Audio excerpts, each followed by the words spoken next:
Hi, I'm Dr. Madeleine Holzer, also known as Maddie, and I'm the educator in residence at the Academy of American Poets. Hi, and I'm Richard Blanco, the Academy's Education Ambassador. Thanks for spending a few minutes with us to learn about teaching poems from Poets.org and how primary sources can help students enter and experience a poem. We believe that poetry is an essential art form, and we thank teachers everywhere for helping inspire the next generation of poets and their readers.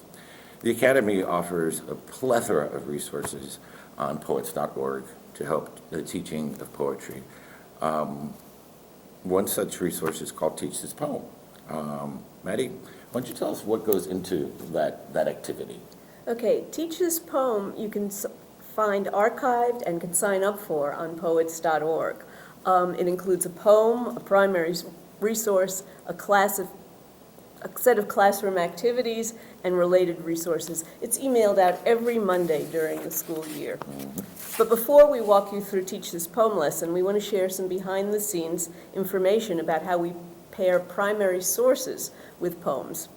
Let's say we picked Richard's poem, America, one of my favorites, and it would be great to read if you could read that poem for us. One of my very favorite, too.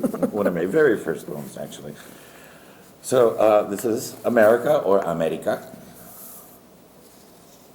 Although Tia Miriam boasted she discovered at least half a dozen uses for peanut butter, topping for guava shells and syrup, butter substitute for Cuban toast, hair conditioner and relaxer, Mama never knew what to make of the monthly 5-pound jars handed out by the immigration department until my friend Jeff mentioned jelly. There was always pork, though, for every birthday and wedding, whole ones on Christmas and New Year's Eves, even on Thanksgiving Day. Pork, fried, broiled, or crispy skin roasted, as well as cauldrons of black beans, fried plantain chips, and yuca con mojito. These items required a special visit to Antonio's Mercado on the corner of 8th Street, where men in Guayaberas stood in Senate blaming Kennedy for everything. Ese hijo de puta. The bile of Cuban coffee and cigar residue filling the creases of their wrinkled lips, clinging to one another's lies of lost wealth, ashamed and empty as hollow trees. By 7, I had grown suspicious. We were still here. Overheard conversations about returning to Cuba had grown wistful and less frequent. I spoke English. My parents didn't. We didn't live in a 2-story house with a maid or wood panel station wagon, nor vacation camping in Colorado. None of the girls in my family had hair of gold. None of my brothers or cousins were named Greg, Peter, or Marcia. We were not the Brady Bunch. And none of the black and white characters on Donna Reed or the Dick Van Dyke Show were named Guadalupe, Lázaro, or Mercedes. Patty Duke's family wasn't like us either. They didn't have pork on Thanksgiving. They ate turkey with cranberry sauce. They didn't have yuca. They had yams, like the dittos of pilgrims that I colored in class. So a week before Thanksgiving, I explained to my abuelita about the Indians and the Mayflower, how Lincoln set the slaves free. I explained to my parents about the Purple Mountain's majesty, 1 if by land, 2 if by sea, the cherry tree, the Tea Party, the amber waves of grain, the masses yearning to be free, liberty and justice for all, until finally they agreed this Thanksgiving we would have turkey, as well as pork. Abuelita prepared the poor fowl as if committing an act of treason, faking her enthusiasm for my sake. Mama set a frozen pumpkin pie in the oven and prepared candied yams, following instructions I had to translate from the marshmallow bag. The table was arrayed with gladiolas. The plattered turkey loomed at the center on plastic silver from Woolworths. Everyone sat in green velvet chairs we had upholstered with clear vinyl, except Tio Carlos and Toti, seated in the folding chairs from the Salvation Army. I uttered a bilingual blessing, and the turkey was passed around like a game of Russian roulette. Dry, Tio Bento complained, and proceeded to drown the lean slices with pork fat drippings and cranberry jelly, la mierda roja esa, as he called it. Faces fell when Mama presented her okra pie. Pumpkin was a home remedy for ulcers, not a dessert. Tia Maria made 3 rounds of Cuban coffee, then Abuelo and Pepe cleared the living room furniture, put on a Celia Cruz LP, and the entire family began to merengue over the linoleum of our apartment, sweating rum and coffee, until they remembered. It was 1970 and 46 degrees in America.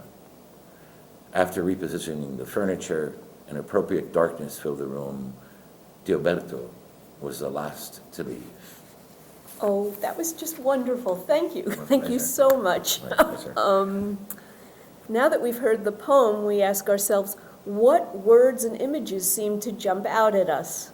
And what specifically in the poem makes us feel this way?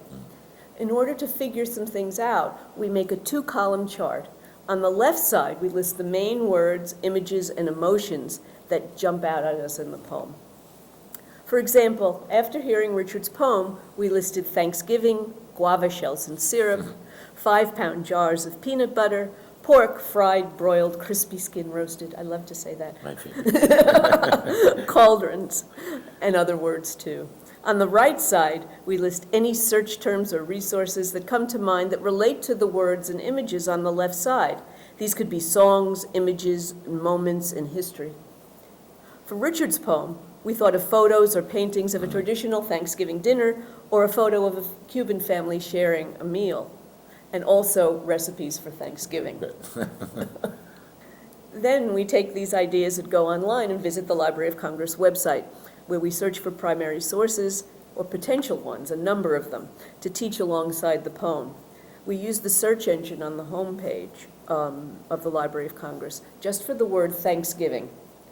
In addition, the Library of Congress has several online resources you can use, including a primary source set, primary sources by state, and research guides. You can try these quick starting points for the Library of Congress resources: primary source sets, primary sources by state, research guides, and ask a librarian if you can't find anything Always. anywhere else. The best, the best. The resource we chose after using the search engine were the front and back covers of Harper's Bazaar from Thanksgiving 1894. Here's where we follow the Library of Congress's Teacher's Guide to Analyzing Primary Sources. We want students to observe the primary source, generate and test hypotheses, and ask questions that lead to more reflection.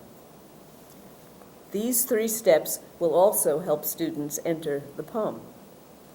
And as far as I understand it too, then to demonstrate that, we go back to the primary source, right? Mm-hmm. And start thinking about the illustration again and sort of asking ourselves what we notice, what comes up for us, what emotions come up for us.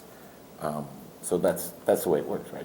That's the way it's going. Yep, exactly. We develop a series of questions to ask about the resource, and the questions should help students observe, reflect on, and analyze the resource in ways that will best prepare them to experience the poem.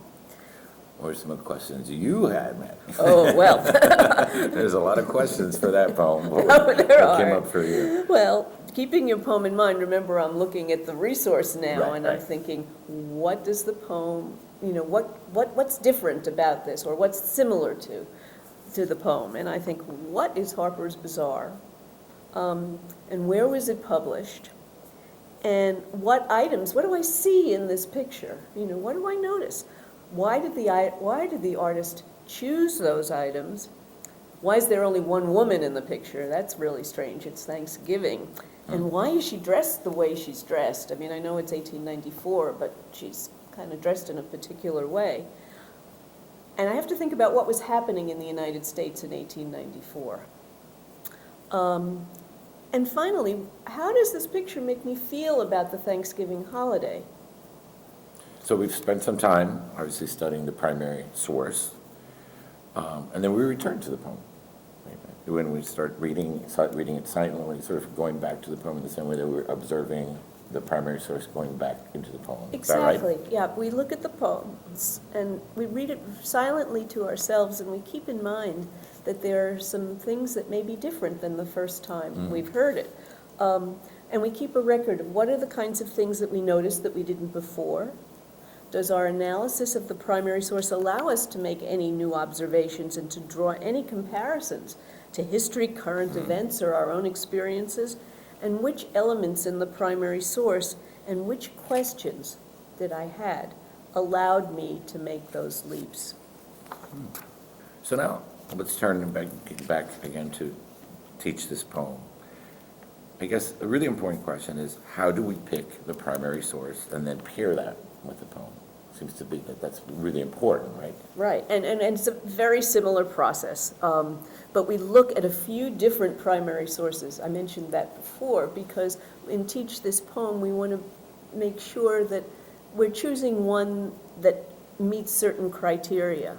We want to make sure that the primary source helps students engage with the text. We ask ourselves, what primary source provides both an emotional and an intellectual entry point? Do any of the primary sources allow participants to make connections between the poem, their own lives, or historical or current events? And conversely, do any of the primary sources seem to limit the discussion rather than opening it up? And if they limit the discussion, we don't want to use those. The whole purpose of the primary source is to help. Open up. Yeah. Exactly.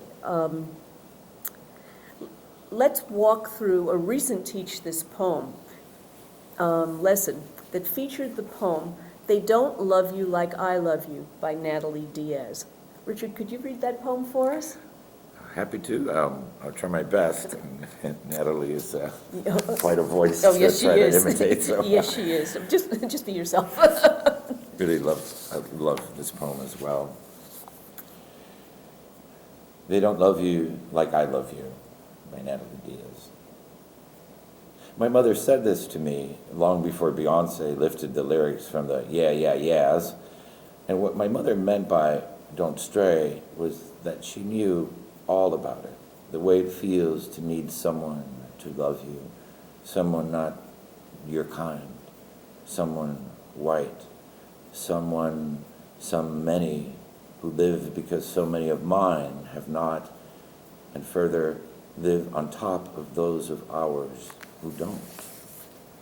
I'll say, I'll say. What is the United States if not a clot of clouds, if not spilled milk or blood, if not the place we once were in the millions? America is maps. Maps are ghosts, white and layered with people and places I see through. My mother has always known best, knew that I've been begging for them to lay my face against their white laps, to be held in something more than the loud light of their projectors of myself. They flicker sepia or blue all over my body. All this time, I thought my mother said, wait, as in, give them a little more time to know your worth.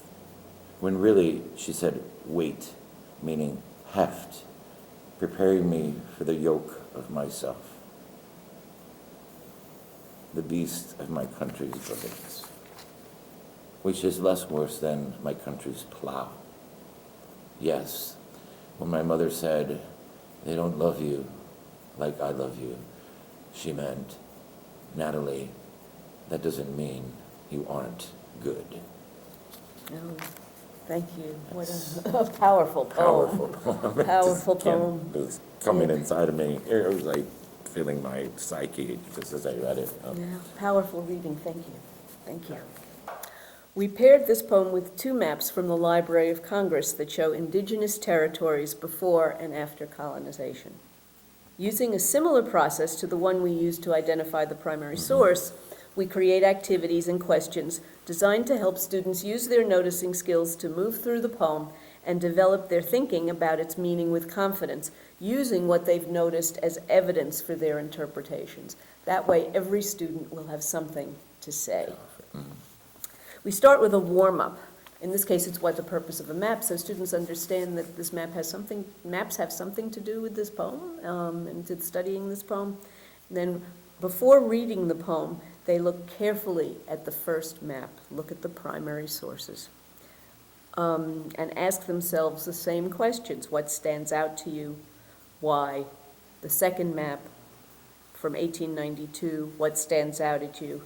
How are these images connected, and what changed in the 3 years between them? I could see that. I could see that, certainly. certainly connecting to the poem. But there's more we ask the students then to do, right? There's Oh, several yeah. more steps. I Yep. mean, that's sort of the beginning. Yep, we go back again, and it's important to read the poem silently, just as Again, they did right, with right. yours.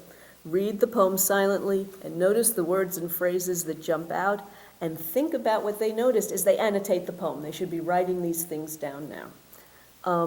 And then we should listen to the poem, they should listen to the poem as it's read aloud by a student. And we also happen to have an audio of Natalie reading her own poem, and they could listen to both.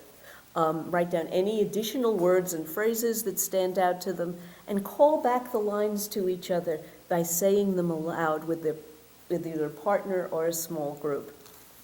After they've considered this primary source in this in-depth way, and read and listened to the poem, we have small group discussions where they can discuss what they noticed and what they think.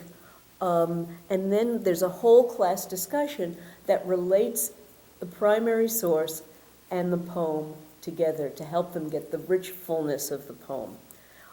With each Teach This Poem, there's also extensions for grades 7 and 8 and grades 9 through 12. In this case, in grades 7 and 8, we ask students to go back and watch the video of the Ya-Ya-Ya's singing the song that inspired the That poem. inspired the poem. Yeah, they should probably love that. And then think about a song that means a lot to them. Right, right. Write a poem about that, using some lines from the song, and maybe write a response to the poem in the voice of the speaker's mom.